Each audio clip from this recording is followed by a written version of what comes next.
Passport, birth certificate, এই অনেকগুলো কাজের ক্ষেত্রে জনপ্রতিনিধিদের সই লাগে, স্বাক্ষর লাগে, যেখান থেকে এই প্রসেসটা শুরু হয়। তৃণমূল কংগ্রেসের জনপ্রতিনিধিরা এই স্বাক্ষর দেওয়ার বিনিময়ে একদিকে রোহিঙ্গাদের নাম তোলা, সন্ত্রাসে উৎসাহিত করা, দেশের অভ্যন্তরীণ নিরাপত্তার ক্ষেত্রে বিপদ তৈরি করা, অন্যদিকে ক্ষমতায় টিকে থাকবার যে অপকৌশল নিয়েছে তার বিরুদ্ধে এবারের নির্বাচন 2026, ওখানে যদি অপারেশন সিঁদুর হয়ে থাকে, এখানে হবে অপারেশন বাংলা। এই রাজ্যকে অনুপ্রবেশকারী মুক্ত করবার শপথ ভারতীয় জনতা পার্টি নিচ্ছে।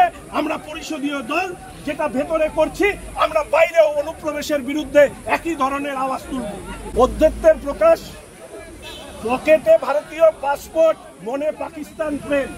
বিধানসভার অভ্যন্তরে এই আলোচনা শুনে পাকিস্তানে টেলিকাস্ট করা শুরু হয়ে গেছে যে পাকিস্তানের সবথেকে কাছের বন্ধু হচ্ছে তৃণমূল কংগ্রেস, যারা ভারতবর্ষের ভেতরে থেকে ভারতবর্ষকে কিভাবে অপমান করা যায়, ছোট করা যায় দেশবাসীর কাছে, বহির্বিশ্বে সেই কাজ পাকিস্তানের হয়ে অত্যন্ত ভালোভাবে করেছে তৃণমূল কংগ্রেস। বাংলা হান্টের আরো খবর দেখতে নজর রাখুন। বাংলা খবর মানেই বাংলা হান্ট।